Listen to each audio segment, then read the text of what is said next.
రాజకీయాల్లో ఒక క్లారిటీ, ఒక ఎత్తుగడ్డ, ఒక ఆలోచన ఇవేవీ లేని వ్యక్తులను ఎప్పుడు మనం చాలా తక్కువ సమయంలోనే చూస్తుంటాం. ఎక్కడో దగ్గర ఏదో ఒక ఆలోచన ఉండాలి రాజకీయాల్లో ముందడుగు పోవాలంటే. కానీ ఇక్కడ మనం చెప్పుకోబోయే వ్యక్తి గురించి నిజంగా అందరికీ తెలిసిందే.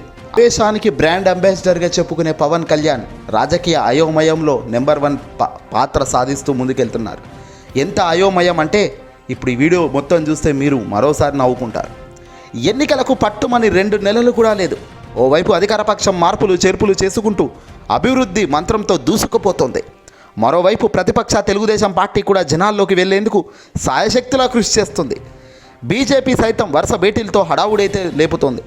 అంతెందుకు, గత ఎన్నికల్లో నామరూపాలు లేకుండా పోయిన కాంగ్రెస్ సైతం కాస్తో కూస్తో కొత్త పీసీసీ చీఫ్ షర్మిల ఆధ్వర్యంలో ఏదో ఒక యాక్టివిటీ చేస్తూ నిత్యం వార్తల్లోనైతే నిలుస్తూ వస్తుంది.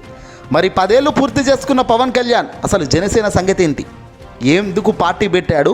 సంవత్సరాలు గడుస్తున్నా ముందుకు అడుగులు కూడా వేయలేకపోతున్నందుకు నిజంగా ఈ పార్టీని ఏమని చెప్పాలి? పార్టీ పెట్టినప్పుడు టీడీపీ బీజేపీలకు మద్దతు ఇచ్చాడు. 2వ దఫా ఎన్నికల్లో వామపక్షాలు బీఎస్పీతో పోటీ చేసి బొక్కబోర్ల పడ్డారు.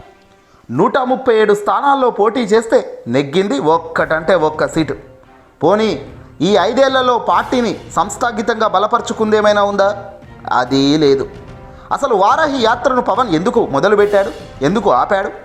టీడీపీతో పొత్తు ప్రకటన ఎందుకు చేశాడు? అసలు ఆ పార్టీ అధినేత చంద్రబాబు నాయుడును పదే ఎందుకు కలుస్తున్నాడు? సీట్ల పంపకానికి ఇంకేదో అంటూ ఎందుకు ఆయన వెనక ఈయన ఉరుకుతున్నాడు? ప్రజలకే కాదు, సొంత జనసేన క్యాడర్కు సైతం అంతు చిక్కని ప్రశ్నలు ఇవి. ఎన్నికలు దగ్గర పడుతుండటంతో జనాలకు దగ్గర అవుదామన్న ఆలోచన కూడా పవన్ చేయకపోవడాన్ని ఆ పార్టీ నేతలే చాలా తీవ్రంగా ఇప్పుడు తప్పుపడుతున్నారు.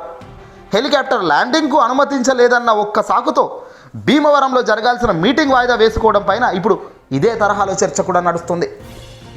పవన్ కళ్యాణ్ భీమవరం పర్యటన కోసం హెలికాప్టర్ను ఉపయోగించుకోవాలనుకున్నారట. పోనీ తప్పు లేదు, ఏదో ఒకటి. కానీ అనువుగా లేని హెలిప్యాడ్ ప్రాంతాన్ని ఎంపిక చేసుకోవడం పైన అధికారులు అభ్యంతరం వ్యక్తం చేశారట. అయితే జనసేన దీనినే క్యాచ్ చేస్తూ ఇక దారుణమైన ప్రచారం మొదలెట్టింది. R&B అధికారులు అడ్డుకున్నారు, మమ్మల్ని హెలికాప్టర్లో ప్రయాణించడానికి మాకు వీల్లేదంటూ వాళ్ళు అడ్డుకుంటున్నారు అంటూ అధికారులపై నిప్పులు చెరుగుతున్నారు. కానీ అసలు కథ వేరే ఉంది. విష్ణు కళాశాల ప్రాంగణంలో హెలిప్యాడ్ ప్రాంతాన్ని 2018 నుంచి అనుమతించడం లేదని గుర్తు చేశారు ఇప్పుడు అధికారులు. హెలిప్యాడ్ ప్రాంతానికి 50 మీటర్ల దూరంగా అపార్ట్మెంట్లు, చెట్లు ఉన్నాయి. ఈ ప్రాంతంలో హెలిప్యాడ్ అనువు కాదు. ఏవియేషన్స్ నామ్స్ పాటించాల్సిన జనసేన నేతలు ఏవి కూడా వీటిని పాటించడం లేదని అధికారులు సూచించారు. అనువైన ప్రదేశాన్ని హెలిప్యాడ్గా ఎంపిక చేసుకోవాలని కూడా మేము చెప్పాము, అయినా వాళ్ళు వినడం లేదని R&B అధికారులు చెబుతున్నారు. అయితే అధికారులు అంత చెబుతున్నప్పటికీ జనసేన నేతలు దీన్ని పట్టుకొని రచ్చ చేస్తూ దీన్నే ఆయుధంగా చేస్తూ మీటింగ్ క్యాన్సిల్ చేసుకున్నాం, వాయిదా చేసుకున్నాం అంటున్నారు. ఇంతకన్నా విచిత్రం మరొకటి ఉంటుందా చెప్పండి? జనరల్గా పవన్ కాన్వేలోనే వెళ్తుంటాడు. ఎక్కడికి వెళ్ళినా హెలిప్యాడ్ యూజ్ చేసేదే తక్కువ.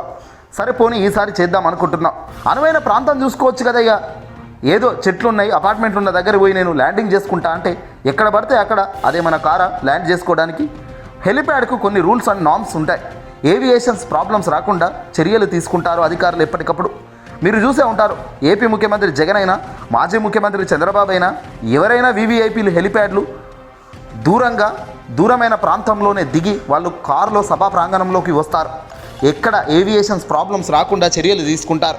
దగ్గరలో చెట్లు, అపార్ట్మెంట్సు, వైర్లు, తీగలు లాంటివి ఉండకుండా జాగ్రత్తగా లేని ప్రాంతాన్ని ఎంచుకోవాలి. ఇవన్నీ నామ్స్ పవన్కు తెలియదా? తెలుసు.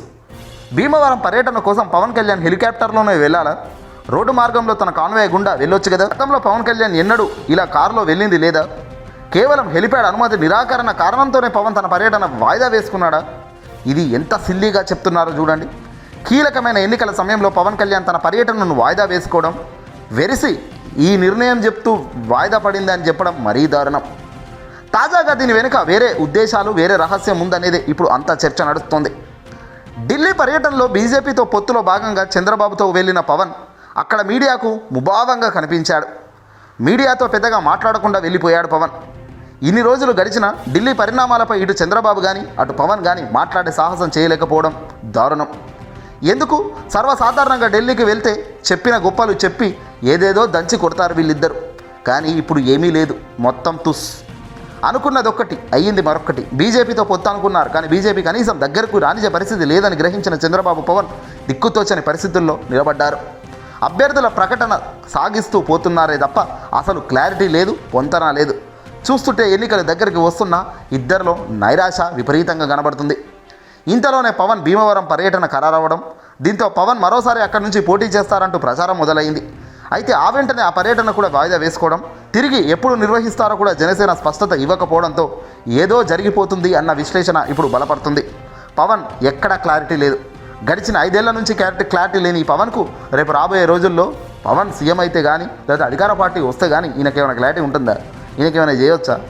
ఇది రాజకీయ పండితుల యొక్క గొప్ప ఆలోచన ఇలా ఉంటుంది. ఈ గొప్ప వ్యక్తులకు మనం కావాలి. కేవలం ఓటు వేయడానికే మాత్రమే కావాలా?